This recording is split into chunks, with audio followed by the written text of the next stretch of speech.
Hello friends, welcome to all. आज मैं आपकी जो वीडियो लेके आ रहा हूँ, देखिए, डेट फ्री शेयर, बिल्कुल उधार मुक्त शेयर आप इसको कहोगे। लेकिन इस शेयर की जब परफॉर्मेंस की बात आती है तो पिछले 6 साल के अंदर आपके पैसे को ऑलमोस्ट 30 गुना ये कर चुका है। मतलब 30-40 रुपए के आसपास का शेयर था 6 साल पहले, 2014 के आसपास अगर आप देखो, और आज की डेट में ये 1200 के हाई को टच करके अभी करेक्शन आया है और उस करेक्शन के रेजोल्यूशन की बारी है। अब बात आती है भाई, करेक्शन रिजॉल्व कब होगा, ये इंपॉर्टेंट चीज है। ये करेक्शन को ही तो समझना है कि कब करेक्शन आपका रिजॉल्व होने वाला है। ये बारीक चीजें हम आपको रेगुलर बेसिस पे बताते रहते हैं और यहाँ पे इस डेट फ्री शेयर के बारे में बात करेंगे, साथ में टेक्निकल फंडामेंटल एस्पेक्ट से शेयर को देखेंगे। और आगे बढ़ने से पहले मैं आपको बता दूं, अगर आपने अब तक चैनल को सब्सक्राइब नहीं किया तो जल्दी से सब्सक्राइब कर ले, बेल आइकन को प्रेस कर ले, जिससे आपको नोटिफिकेशन आती रहेगी। और आपको टेक्निकल एनालिसिस बिल्कुल स्क्रैच से सीखनी है, क्योंकि टेक्निकल एनालिसिस का इंपॉर्टेंस बहुत ही बड़ा है। चाहे आप लॉन्ग टर्म इन्वेस्टर हो, चाहे आप शॉर्ट टर्म इन्वेस्टर हो, या फिर इंट्राडे ट्रेडर हो, टेक्निकल एनालिसिस का जो इंपॉर्टेंस है वो आपको पता लगता है जब आप स्टॉक में एंट्री करते हो, जब आप स्टॉक से एग्जिट लेने की कोशिश करते हो, जब आप स्टॉप लॉस लगाते हो। तो बिना टेक्निकल एनालिसिस के ये चीजें बहुत ही टफ हो जाती हैं। ट्रेंड कैसे पता लगेगा कि आप अप ट्रेंड में हो या डाउन ट्रेंड में हो? हमारा ये मानना है कि स्टॉक को कभी भी डाउन ट्रेंड में नहीं खरीदना चाहिए, हमेशा अप ट्रेंड में खरीदना चाहिए। चाहे आप लॉन्ग टर्म इन्वेस्टर हो, चाहे आप शॉर्ट टर्म इन्वेस्टर हो, तो अप ट्रेंड का पता लगना जरूरी है। तो ये सारी बारीकियां आपको यहाँ पे बताई गई है, साथ में खूब सारी प्रैक्टिस की जाती है और ना के बराबर की जो है मेंबरशिप कॉस्ट रखी गई है, ताकि हर कोई इसको अवेल कर पाए। और सीरियस लर्नर्स को ऐड करने के लिए फीस रखी गई है। चलिए इसको देखिए, इसको ज्वाइन कीजिए, ज्वाइन बटन पर क्लिक करके। फिलहाल हम लेके चलते हैं आपको स्टॉक की तरफ, जिसका नाम है विनती ऑर्गेनिक्स लिमिटेड। इस स्टॉक को नाम को देखिए, बहुत सारे मेंबर्स कहते हैं यहाँ पे जितने भी लोग हैं कि भाई स्टॉक का नाम आप पहले हाईलाइट करके नहीं बताते हो। देखिए, विनती ऑर्गेनिक्स लिमिटेड स्टॉक का नाम है। और जब बात आती है स्पेशलिटी केमिकल्स की, चाहे वो विनती ऑर्गेनिक्स हो, चाहे फाइन ऑर्गेनिक्स हो, आरती इंडस्ट्रीज हो, बहुत सारे स्टॉक, कोई भी सा भी उठा के आप देख लो स्पेशलिटी केमिकल की, ये कंपनीज काफी चैंपियन कंपनीज में कहूंगी। बहुत कम, मैं कहूँगा बहुत छोटा सा परसेंटेज ये पूरी की पूरी मार्केट में रहता है इनका, लेकिन जो रिटर्न का परसेंटेज होता है वो सबसे ज़्यादा आपको यहीं से मल्टी बैगर निकलते हुए दिखेंगे। आगे भी निकलते रहेंगे, क्योंकि जो ये केमिकल्स बनाते हैं स्पेशलिटी केमिकल, उनका यूजेस बहुत है, उनकी डिमांड बहुत है। ये रीज़न है कि ये स्टॉक्स काफ़ी ज़बरदस्त रिटर्न्स देते हैं और काफ़ी अच्छी सेल इनकी होती है। अब देखिए, अब ध्यान से देखिए, छोटा स्टॉक आपको लगेगा, और छोटा स्टॉक हो या बड़ा स्टॉक, शेयर मार्केट में आपको रिस्क तो मैनेज करके चलना ही पड़ता है। बिना रिस्क मैनेजमेंट के कभी स्टॉक में एंट्री करना ही नहीं है। एंट्री बाद में, पहले आपका ये पता होना चाहिए अगर सिचुएशन जो है नेगेटिव होती है तो आपको क्या करना है। आपने देखे होंगे बड़े बड़े प्लान्स, रिस्क एंड मिटिगेशन, इन दो वर्ड्स को गूगल कर लीजिए, इनके बारे में देख लीजिए। हर प्लान के साथ आपका रिस्क एंड मिटिगेशन जुड़ा होता है। तो क्यों ना स्टॉक मार्केट में जब आप इन्वेस्ट करते हो तो वहां पे रिस्क एंड मिटिगेशन को आप साइड रख देते हो। आप, ये बहुत ही इंपॉर्टेंट चीजें हैं। और मार्केट कैपिटलाइजेशन 10,000 करोड़ का है, लेकिन इस स्टॉक की करंट प्राइस को देखोगे तो 1000 के आसपास है। बट इस स्टॉक के डेट को देखिए, ना के बराबर का उधार। इस स्टॉक के देखिए, ना के बराबर इन द सेंस, देखिए 1 करोड़ का भी नहीं है, 1 करोड़ से भी कम है, 35 लाख के आसपास। पीजी रेशियो देखिए बहुत ही जबरदस्त। प्रोमोटर होल्डिंग 74% की है। अगर मैं स्टॉक का प्रॉफिट ग्रोथ देखूं, और दूसरी इंपॉर्टेंट बात, अगर आप लंबे वक्त के लिए इन्वेस्ट करने की सोच रहे हो तो भाई प्रॉफिटेबिलिटी काफी इंपॉर्टेंट फैक्टर है, सेल्स ग्रोथ काफी इंपॉर्टेंट फैक्टर है। तो जरा देखते हैं नंबर्स को। ये रिवेन्यू के नंबर्स देखिए, 140 करोड़, और आज की डेट में ये बढ़ते बढ़ते देखिए कहाँ गया, 1000 करोड़। 140 करोड़ से 1000 करोड़। प्रॉफिटेबिलिटी, रेवेन्यू तक ही मत रही है, क्या प्रॉफिट भी बढ़ रहा है? डेफिनेटली ऐसे शेयर्स हर कोई खरीदना चाहता है, इसीलिए इस स्टॉक पे भी लोगों ने खूब पैसा लगाया, क्योंकि यहाँ पे दिख रहा है प्रॉफिट जो 15 करोड़, 25 करोड़, 40 करोड़ था, आज की डेट में 300 करोड़ का पार है। लेकिन फिर भी कंसिस्टेंसी मेंटेन्ड है। तो ये प्रॉफिटेबिलिटी और रेवेन्यू को जब आप देखोगे आपको लगेगा हाँ भाई।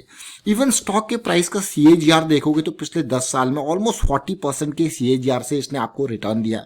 पिछले 5 साल में 30%, तो पिछले 3 साल में आपको दिख रहा है 28%। पिछले, अभी तो करेक्शन चल रही है, और करेक्शन जब उभरती है तो स्टॉक को लिस्ट में रख लीजिए, सीएजीआर साइड रखिए। प्रॉफिटेबिलिटी देखिए, पिछले 10 साल में कंसिस्टेंट 27% का प्रॉफिट ग्रोथ है, तो पिछले 5 साल में 27%, और पिछले 3 साल में और बढ़ गया, 29% हो गया। कोई कमी नहीं है, हर कोई ऐसे स्टॉक्स को खरीदना चाहता है। लेकिन जब बात आती है खरीदारी की तो वो सोचते हैं यार स्मॉल कैप का शेयर है, क्यों इसको खरीदें। लेकिन एक बात याद रखना, जब आप प्रॉपर रिस्क मैनेजमेंट के साथ चलते हो तो स्मॉल कैप के शेयर्स अगर आपको प्रॉफिटेबिलिटी रिवेन्यू में उनके ग्रोथ दिख रही है तो आप ये मान के चलना कि रिस्क मैनेजमेंट आपके पास और मल्टी बैगर रिटर्न्स जो है वो स्मॉल कैप और मिड कैप से निकल के आते हैं। मल्टी बैगर रिटर्न जब आपने सुना होगा इसने 10 गुना पैसे को कर दिया, इसने 15 गुना पैसे को कर दिया, वो यहीं से निकल के आते हैं। वो यहाँ से क्यों निकल के आते हैं? क्योंकि यहाँ पे ग्रोथ का पोटेंशियल होता है। और इतना बड़ा शेयर होने के बावजूद, इतनी वैल्यूड, इतनी जबरदस्त शेयर होने के बावजूद अभी के टाइम पे आप इसका पी रेशियो देखोगे तो आपको काफी कम लगेगा। बस 30 रुपए का पी, 30 का पी है ये, देखिए मान के चलिए पीजी रेशियो काफी अच्छा है। अब मैं आपको लेके जा रहा हूं इसके शेयर होल्डिंग पैटर्न की तरफ। वहां पे आप देखोगे कि कौन कौन यहाँ पे इन्वेस्टेड है। देखिए ऐसे शेयर्स पे म्यूचुअल फंड की नजर पहले ही पड़ जाती है। हमेशा फोकस करना, देखना हमेशा म्यूचुअल फंड हाउसेस के। देखिए 16 म्यूचुअल फंड हाउसेस ने यहाँ पे 55 लाख शेयर्स यानी कि 5.37% की होल्डिंग बना रखी है।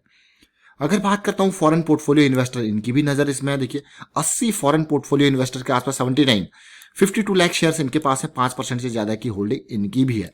अब धीरे धीरे और डाउन आते हैं।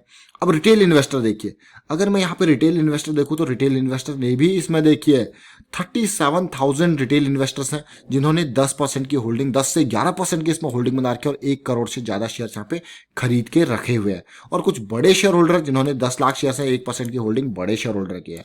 और ओवरऑल अगर आप देखो यहाँ पे तो 25% की पब्लिक की होल्डिंग है। 25 in the sense mutual fund, FPI और बाकी की जितनी 25 से 26% बाकी की होल्डिंग किसकी, प्रमोटर्स की है। तो यह आपने होल्डिंग देखी। लेकिन इस शेयर को मैं आपको लिए क्यों लेके आया हूं? ऐसे ही नहीं, जब भी मुझे कुछ टेक्निकल में खास दिखता है तब मैं आपके लिए शेयर लेके आया हूं। अब रिटर्न की बात करते हैं। देखिए जब मैं बात कर रहा था इसको 2014 के टाइम पे ये स्टॉक 40 रुपए के आसपास ट्रेड किया करता था। देख सकते हो यहाँ पे 2014 के आसपास। उसके बाद तेजी, करेक्शन, तेजी, करेक्शन, तेजी और ये करेक्शन। देखिए जरा सोचिए, और इसने 1200 के लेवल को टच किया। 40 रुपए का शेयर जब 1200 के लेवल तक जाता है तो आप समझिए कि कितना गुना रिटर्न होता है। जब 1200 डिवाइडेड बाय आप 40 करोगे तो आपको निकलेगा 30 गुना रिटर्न दिया है इसने, और वो भी मात्र 6 सालों के अंदर। सोचिए, मल्टी बैगर नीचे से ही निकलते हैं, मल्टी बैगर स्मॉल कैप और मिड कैप से, इस बात को याद रखना। लेकिन उन चीजों को देखने के लिए आपको वैल्यू समझनी होती है, रिस्क को मैनेज करने के लिए आपको चीजें स्टॉप लॉसेस देखने होते हैं। अब यहाँ पे जब स्टॉक भागा तो देखिए जब ये करेक्शन आया तो करेक्शन के टाइम पे जब आप एंटर करते हो तो इंतजार करते हो करेक्शन के रेजोल्यूशन का।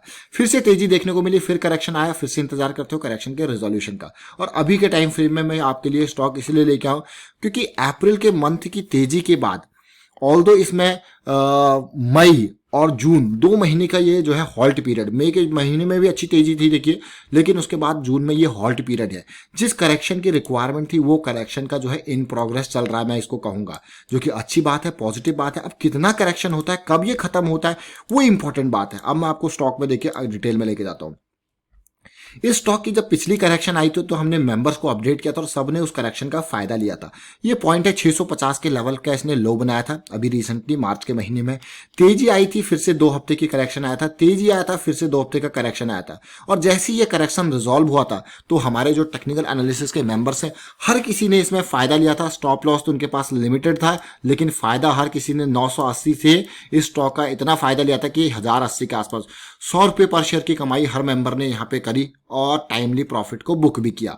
ये नहीं कि भी लॉस में आ गए, प्रॉफिट को बुक किया। लेकिन उसके बाद पिछले 4 हफ्तों से मैं देख पा रहा हूं, देखिए कि इस स्टॉक में फिर से आपको करेक्शन देखने को मिल रहा है। लेकिन इस करेक्शन के रिजोल्यूशन की बारी कब रिजॉल्व होगा वो इंपॉर्टेंट है। अब एक बात को हमेशा ध्यान रखें, अगर आप स्टॉक में पॉजिटिव सोच रहे हैं तो स्टॉक में आपको डाउन साइड का रिस्क जरूर मैनेज करके चलना है। और अगर आप सोच रहे हैं कि नहीं मैं शॉर्ट करूंगा, नेगेटिव सोच रहे हैं, तो अप साइड का रिस्क आपको जरूर मैनेज करके चलना है। कभी भी बिना हेलमेट पहन के स्टॉक मार्केट में आना ही नहीं है। इस चीज को याद रखें, ये आपकी सेफ्टी है। आपके पास जो पैसा है पहले उसको बचाने की सोचिए, कमाने की तो सेकेंडरी थिंग है। उसमें से आप कितना लगा रहे हो, कितना उसमें वापसी आएगी, वो इंपॉर्टेंट बात है। अब इस करेक्शन को थोड़ा सा और ड्रिल डाउन करके देखते हैं। ये करेक्शन आया था 1080 के लेवल से, और ये जो हाइट आप देख पा रहे हो यहाँ पे डेली के पैटर्न पे, यहाँ पे मेंबर्स ने खूब अर्निंग करी थी इस 2 दिनों के अंदर। और अब मैं आपको जो करेक्शन के बारे की मैं बात कर रहा हूँ, देखिए 1080 से ये करेक्शन आया, इसने बॉटम बनाया ऑलमोस्ट 960 970 के आसपास। अब जो सिचुएशन है, आपने देखा कि हाई बना, है, फिर से ये हायर लो बन रहा है डेली पे। हमने मंथली में चीजें देखी, हम छोटे छोटे टाइम फ्रेम में आके चीजों को और माइन्यूट तरीके से समझ रहे हैं। देखिए अब फिर से ये तेजी आ रही है और ये करेक्शन के रिजोल्यूशन का जो मंथली का करेक्शन आपका चल रहा है, देखिए ये 1020 से पहले रिजॉल्व होता हुआ नजर नहीं आएगा। लेकिन और बारीकी अगर आपको समझनी है कि हाँ कब रिजॉल्व होगा, तो आपको आना पड़ेगा एक फ्रेम और नीचे, यानी कि आवरली में। अभी देखिए मंथली में जो डेली में आपका बुलिश क्रॉस बना है, लेकिन आवरली कंप्लीटली आपका नेगेटिव जोन में पड़ा हुआ है। इस नेगेटिव जोन को आपको पॉजिटिविटी में देखने के लिए आपको ये समझना पड़ेगा कि कब यहाँ पे बुलिश क्रॉस बने। एक बार यहाँ पे बुलिश क्रॉस बनता है देन इट इज, इसका मतलब कि ये करेक्शन रिजॉल्व की ओर जा रहा है। और इस तरीके से नहीं यहाँ पे भी बुलिश क्रॉस बना और ये करेक्शन रिजॉल्व की ओर गया लेकिन वापस से जल्दी से नीचे आ गया। तो इसीलिए बुलिश क्रॉस बनने के बाद जो अगली करेक्शन आती है उसको आपको बिल्कुल ध्यान से देखना है। तो ये ओवरऑल फिलहाल करेक्टिव फेज में। एक अच्छी बात जो मुझे लगी यहाँ पे वो ये है कि इसने अभी आवरली और डेली टाइम फ्रेम पे आपको एक हायर लो बना के दिया है, लेकिन इंपॉर्टेंट एस्पेक्ट अभी भी 1020 के हाई को पार करना है। अगर इस हाई को पार नहीं करता तो फिर ये डाउन ट्रेंड जो है कंटिन्यूड रह सकता है और आने वाले टाइम पे ये आपके डेली के चार्ट को भी डाउन साइड में मूव कर सकता है। तो ये चीजें आपको जरूर समझनी है। Never think unidirectional in stock market. हर तरीके से प्रॉपरली रिस्क को आपको मैनेज करना है। स्पेशलिटी केमिकल का शेयर कितना भी अच्छा शेयर क्यों ना हो, मैनेज करके चीजें चलना है। तभी यहाँ पे अर्निंग में आपको लगेगा हाँ भाई मैं पूरे प्लान्ड तरीके से मैंने अर्निंग करके, ऐसा नहीं कि तुक्का मारा है। प्लान्ड तरीके से चीजें प्लान हो तो आपका पैसा डूबने के चांसेस बहुत कम होते हैं। वाइंड अप करता हूं यहाँ पे वीडियो को। उम्मीद करता हूं वीडियो आपको अच्छा लगा होगा। अच्छा लगा तो शेयर कीजिए, लाइक कीजिए। चैनल अगर आपने अब तक सब्सक्राइब नहीं किया तो जल्दी से सब्सक्राइब कर ले, बेल आइकन को प्रेस कर ले जिससे आपको नोटिफिकेशन आती रहेगी। और टेक्निकल एनालिसिस अगर आपको सीखनी है डिटेल में तो आपके लिए पूरी की पूरी सीरीज बना के रेडी है। बस आपको ज्वाइन करना है और प्रैक्टिस आपको करनी पड़ेगी। And thank you for watching the video.